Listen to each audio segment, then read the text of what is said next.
Ozone दिवस है और ओजोन दिवस हर वर्ष 16 सितंबर को मनाया जाता है। मैं आपको बताना चाहूंगी कि हमारी पृथ्वी के चारों ओर 5 मंडल हैं। साइंस में आपने पढ़ा होगा बेटा।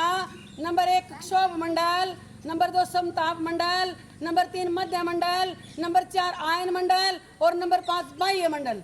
हमारा जो समताप मंडल है वहाँ पर हमारी ओजोन की परत है और ओजोन की परत जो है बेटा वो क्या काम करती है कि सूर्य से जो पराबैंगनी किरणें निकलती हैं और वो पृथ्वी के हर जीव जंतु प्राणी मात्र के लिए हानिकारक होती हैं। उन पराबैंगनी किरणों को वो ओजोन परत रोक लेती है, पृथ्वी पर उनको नहीं आने देती, जिससे हर जीव जंतु सुरक्षित रहता है। तो वो ओजोन परत उसी परत की सुरक्षा के लिए, उसको बनाए रखने के लिए प्यारे विद्यार्थियों 16 सितंबर को ओजोन दिवस मनाया जाता है। और इसकी जो सांद्रता है बेटा, घनत्व होता है, वो पृथ्वी पर हर जगह समान है। लेकिन एक ब्रिटेन की एक टीम थी बेटा वैज्ञानिकों की, उन्होंने अध्ययन किया, उन्होंने क्या देखा कि दक्षिणी ध्रुव पर अंटार्कटिका के ऊपर वहाँ पर ओजोन परत पतली पड़ गई है, यानी उसमें छेद होना शुरू हो गया है। और अगर हमारी ओजोन परत पतली हो जाएगी तो क्या होगा बेटा कि सूर्य से निकलने वाली पराबैंगनी किरणें पृथ्वी पर आएंगी और वो हर जीव जंतु के लिए हानिकारक होंगी। हमारे इंसान के जीवन में भी बहुत सी परेशानियां आएंगी, जैसे चर्म रोग है, त्वचा के रोग हैं, कैंसर हैं, आँखों का मोतियाबंद है यानी अंधापन, बहुत सी बीमारियां, शरीर में रोग रोधक क्षमता खत्म हो जाएगी अगर वो पराबैंगनी किरणें हमारी पृथ्वी पर आएंगी। तो प्यारे विद्यार्थी, ब्रिटेन की एक टीम ने वहाँ पर शोध किया और क्या पता लगा कि वहाँ पर परत पतली है। और उस टीम के का नेतृत्व जो वैज्ञानिक कर रहे थे उनका नाम था जी.एम. डंगसन। क्या नाम था?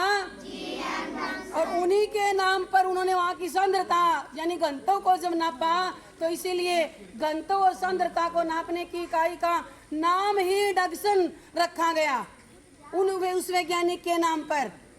ये जो ओजोन की परत होती है बेटा, ये हमारे घरों में जो ठंडक देने वाले वस्तुएं हैं, जैसे हमारा फ्रिज है और क्या है, एसी है, या कल कारखानों से निकलने वाला धुआं है, या प्लास्टिक की वस्तुओं को जलाया जाता है, या पेड़ों की कटाई होती है, तो उससे क्या उस पर क्या होता है कि जो हमारे शीतलता प्रदान करने वाले पदार्थ हैं उनसे बेटा क्लोरोफ्लोरोकार्बन निकलता है और वो हमारी ओजोन परत से अभिक्रिया करके उस परत को हानि पहुंचाता है, जिससे हमारी पराबैंगनी किरणों का सूर्य पृथ्वी पर आना संभव हो जाता है। तो उसके बचाव के लिए ये कोई क्षेत्रीय समस्या नहीं है, ये विश्व स्तर की समस्या है। पूरी दुनिया इससे परेशान होगी, हर जीव जंतु होगा अगर हमारी ओजोन परत पतली हो जाती है। तो इसके लिए सबसे पहले सन 1985 में एक बैठक हुई थी बेटा यूरोप के वियना में। वहाँ पर वो सफल नहीं हुई, लेकिन उसके बाद कनाडा में एक प्रोटोकॉल होता है, मॉन्ट्रियल प्रोटोकॉल जिसको बोलते हैं, वो हमारा सफल रहा। बहुत से देशों ने उसके ऊपर हस्ताक्षर किए और ओजोन परत की सुरक्षा पर उन सभी देशों ने अपनी सहमति बनाई। और उसके बाद उस दिन 16 सितंबर था, 16 सितंबर सन 1994 से ये हर वर्ष 16 सितंबर का दिन ओजोन दिवस के रूप में मनाया जाता है। ये हम सब नागरिकों को, भारत के नागरिकों को नहीं बल्कि पूरी दुनिया के नागरिकों को जागरूक करने के लिए यह दिन मनाया जाता है। क्योंकि अगर हर व्यक्ति जागरूक है कि उन पदार्थों का प्रयोग कम से कम होना चाहिए जिससे क्लोरोफ्लोरोकार्बन निकलता है, ताकि उस परत को कोई हानि न हो, पेड़ों की कटाई कम से कम होनी चाहिए, पेड़ ज़्यादा से ज़्यादा लगाने चाहिए, प्लास्टिक की वस्तुओं को जलाना नहीं चाहिए, यानी इन सब बातों के प्रति हमें जागरूक रहना चाहिए। क्योंकि ये क्षेत्रीय समस्या नहीं, पूरी विश्व स्तर की समस्या है और हम सब यानी हर जीव जंतु के लिए ये हानिकारक है। तो ओजोन परत के बारे में हमें जागरूक करने के लिए, पूरी दुनिया के नागरिकों को जागरूक करने के लिए ये दिवस मनाया जाता है। धन्यवाद।